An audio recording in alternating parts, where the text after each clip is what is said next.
In today's video, we will see how the Incas managed to create an empire with a surface area of 2 million square kilometers, who were their most important kings, and how only several hundred people who came from Europe were enough to destroy this flourishing empire in just a few years.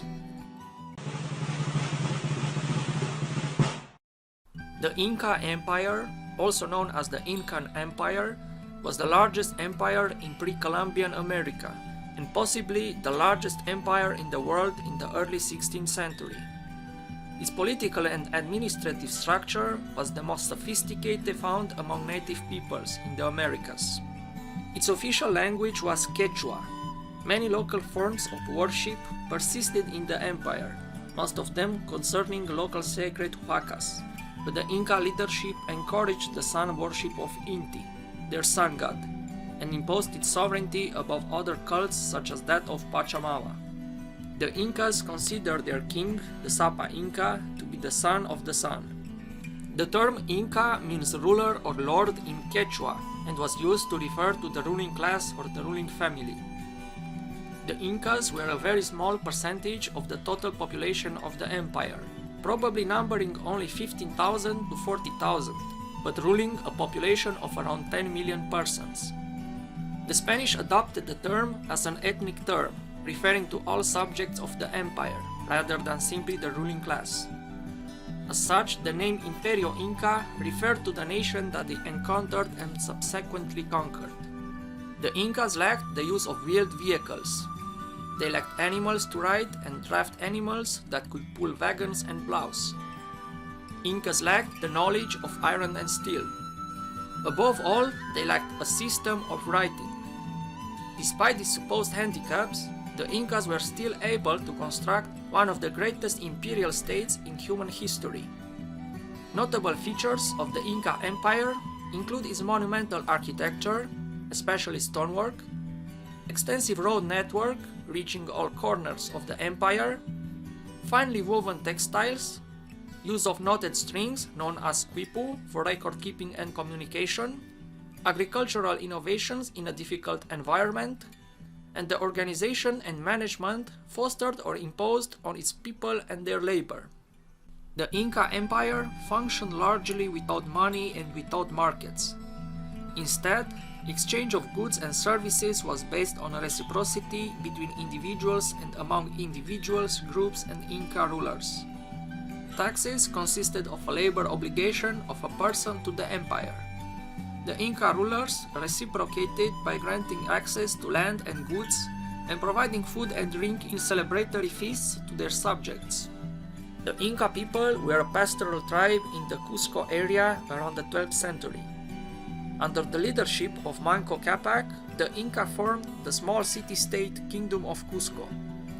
In 1438, they began a far-reaching expansion under the command of Pachacuti Cusiapancui. During his reign, he and his son, Tupac Yupanqui, brought much of the Andes Mountains, roughly modern Peru and Ecuador, under Inca control. Pachacuti reorganized the Kingdom of Cusco into the Tahuantinsuyu, which consisted of a central government with the Inca at its head and 4 provincial governments with strong leaders. Pachacuti is told to have built Machu Picchu, either as a family home or summer retreat, although it may have been an agricultural station. Pachacuti sent spies to regions he wanted in his empire, and they brought to him reports on political organization, military strength, and wealth. He then sent messages to their leaders explaining the benefits of joining his empire, offering them presents of luxury goods such as high-quality textiles, and promising that they would be materially richer as his subjects. Most accepted the rule of the Inca as a fait accompli and acquiesced peacefully. Refusal to accept Inca rule resulted in military conquest.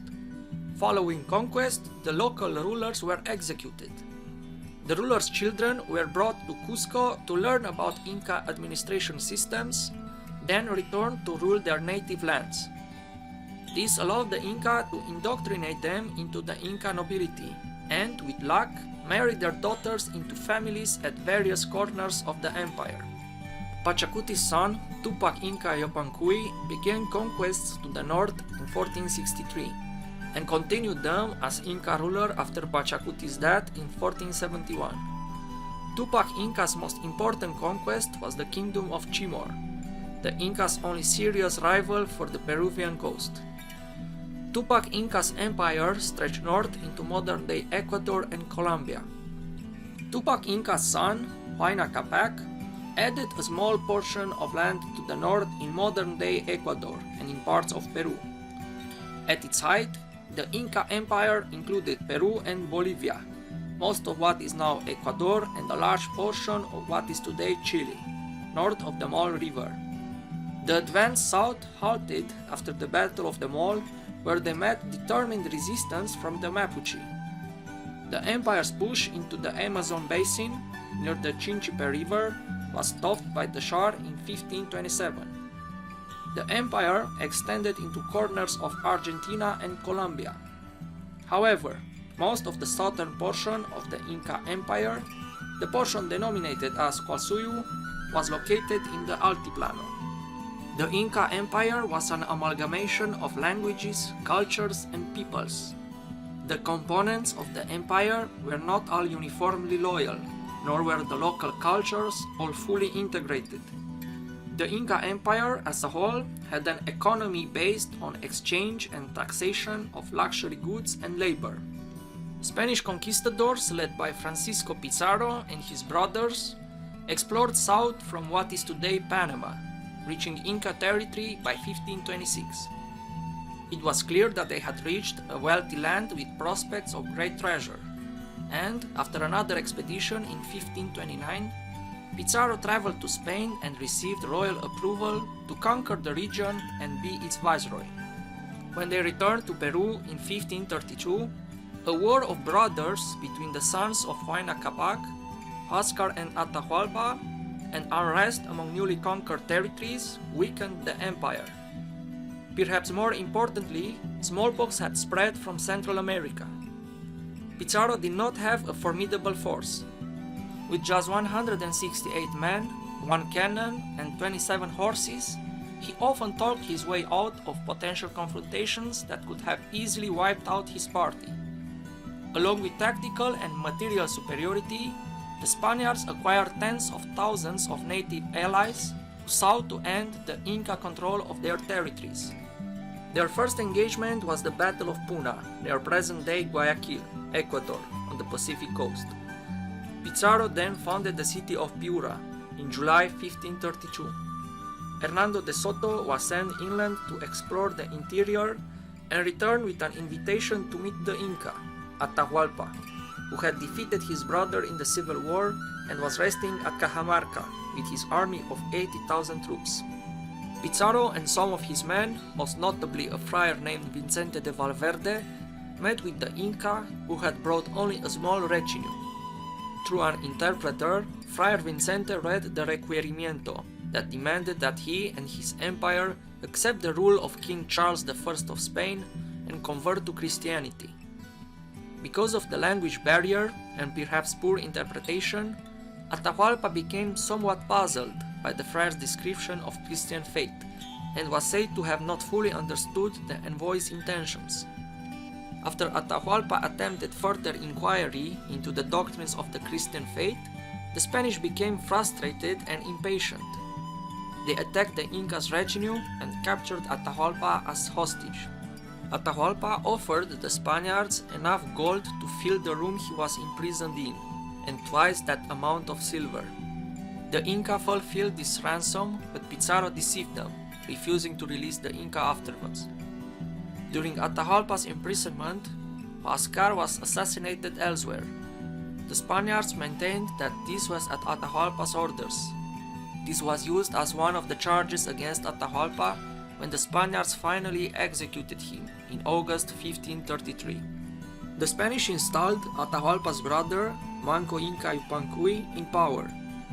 For some time, Manco cooperated with the Spanish while they fought to put down resistance in the north. Meanwhile, an associate of Pizarro, Diego de Almagro, attempted to claim Cusco. Manco tried to use this intra-Spanish feud to his advantage, recapturing Cusco in 1536, but the Spanish retook the city afterwards. Manco Inca then retreated to the mountains of Vilcabamba and established a small Neo-Inca state, where he and his successors ruled for another 36 years, sometimes raiding the Spanish or inciting revolts against them. In 1572, the last Inca stronghold was conquered and the last ruler, Tupac Amaru, Manco's son, was captured and executed. This ended resistance to the Spanish conquest under the political authority of the Inca state.